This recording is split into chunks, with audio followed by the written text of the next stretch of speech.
There are so many action movies released literally every year, but since there are so many, most of them end up being really, really bad too. And I feel like finding a good action movie that sticks with me and that I actually remember after finishing it is not easy at all.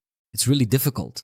An action movie is usually about a revenge story, or the hero is fighting a terrifying, powerful villain, a killer of killers. So you're literally supposed to be afraid of the villain in this movie, and at the same time, you're worried about the hero, that something might happen to him.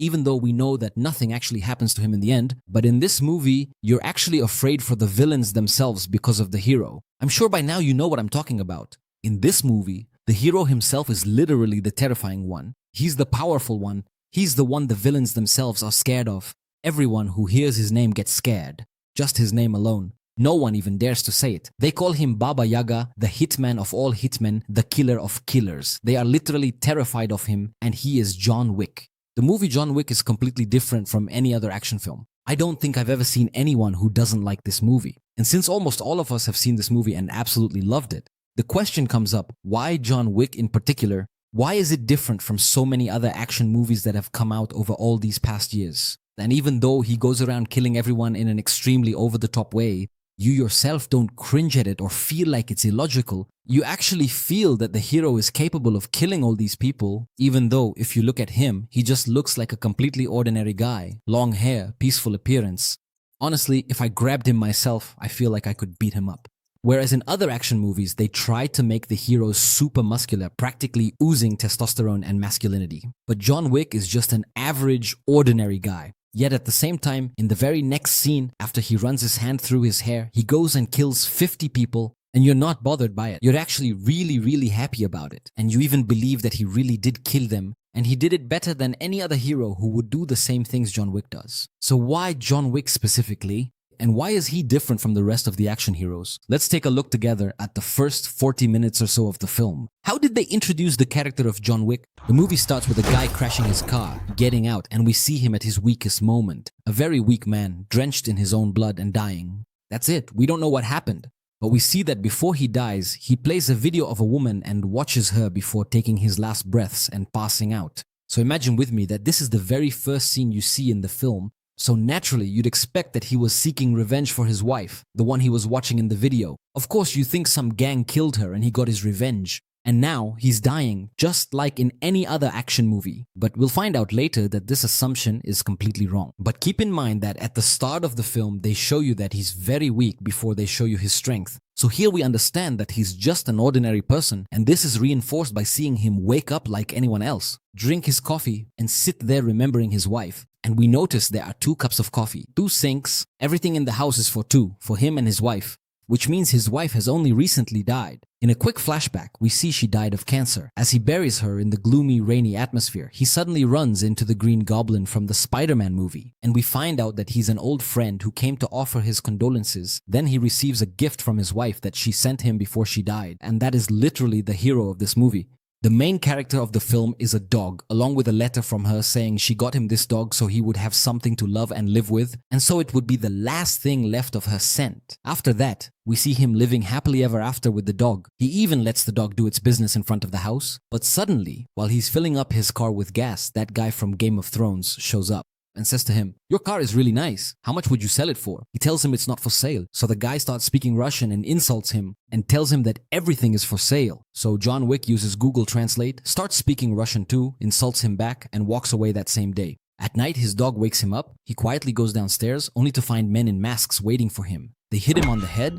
Then they start beating him up while he's barely conscious to begin with. They literally trash his house, kill his dog, which honestly did absolutely nothing, and steal his car. And it turns out the one who did all this is the same guy from the gas station. When John wakes up, he finds that his poor dog struggled to reach him while dying and passed away right next to him.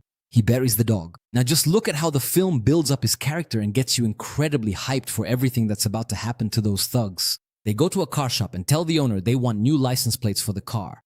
You can see the worry and tension in the shop owner's eyes as he asks them, "Where did you get this car from?" That same night, he goes to the workshop owner and asks him, "Was that guy here?"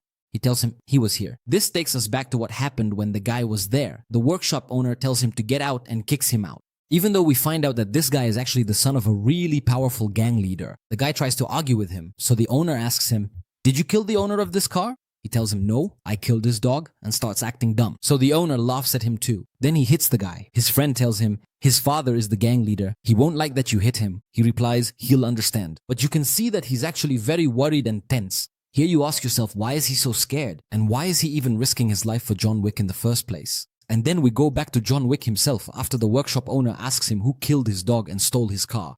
He asks him, what are you going to do? He replies, I want a car. And he actually gives him a car from his place. At night, the workshop owner gets a call and answers it. We see a man standing on a balcony looking out from a very high place over the whole city. And even before he says a word, in any action movie in the world, when they introduce a character from behind like that, we know his danger level is 100%. This is the boss, the head of all the gangs. A ruthless killer, no one can stand in his way. So this dangerous, terrifying man asks the workshop owner, I heard you hit my son. He replies, yes, I did that because he stole John Wick's car and killed his dog. And here, the man does a complete 180 in utter shock and says, oh, the extremely dangerous gang boss practically lost control of himself when he heard John Wick's name.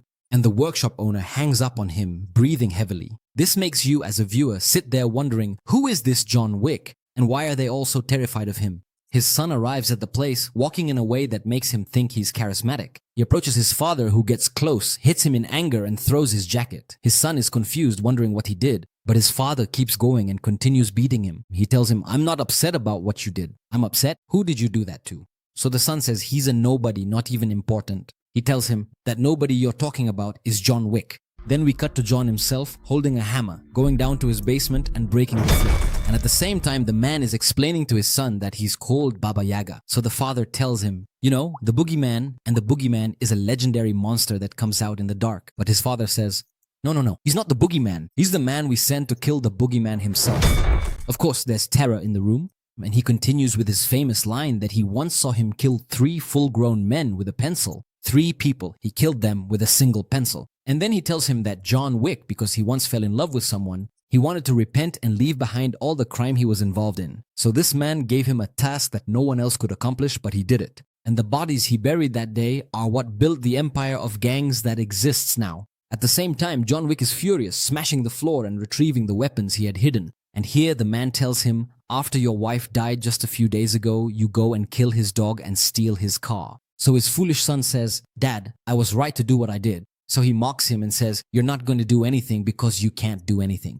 He pulls out a very old book and calls John Wick. He starts off by offering his condolences for his wife. But John doesn't respond to him. He claims bad luck reunited them and begs for mercy, calling it an honest mistake they want to fix. Mercy, John. My foolish son, please don't kill him. But John shuts him down. The man tells his assistant, ready the men. The assistant asks, how many? He asks, how many men? We see John Wick taking a shower, his back covered in tattoos, then putting on a black suit and getting ready in a blazing hot outfit. And at the same time, the gang leader is singing a Russian lullaby. Sleep quickly, my child, before the boogeyman comes for you. Then we see John Wick taking his weapon and emerging from the darkness like Batman, attacking an armed team. But he easily manages to defeat them all. And we see some really great and realistic action at the same time. Suddenly, the police show up. The movie further explores the world of John Wick and his immense influence. How are you, John? Jimmy asks. How are you, Jimmy? John replies. You hear about a noise complaint. So the officer looks around and sees a corpse. He takes off his cap and asks him,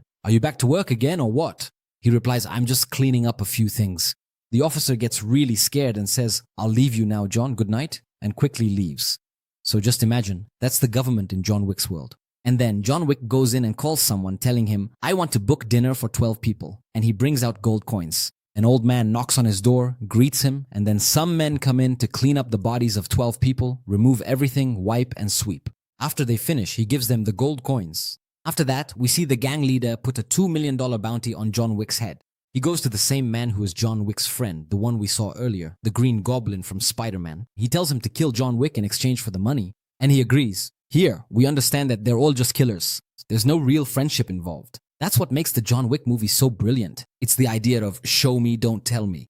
Take out all the boring stuff and add more excitement and the things people love. This is literally the introduction to the movie and the whole world that will be built over 4 full films. The movie doesn't tell the story of John Wick himself. No, it makes the characters surprised and afraid of him. Every character he meets already knows him and knows his legend, so he has this aura, this presence that gets you hyped every time you see him and makes you want to know what he's going to do next. And what's even cooler is that John Wick doesn't need to prove himself. Not at all. He's actually the biggest threat to all the other characters after that. At the same time, it gradually introduces you to John Wick's very organized world. We see very strict rules, a special economy for the gangs, symbols, a secret organization, the hotel, and every time something new appears, it's always connected to John Wick in one way or another. So it lets you understand the film's world itself, as well as John Wick's character and strength without any long dialogues. No, it shows you right away. You see it for yourself. You'll witness a war fought by a single man who's capable of changing this entire underworld. Seriously, who wouldn't want to watch a movie like that?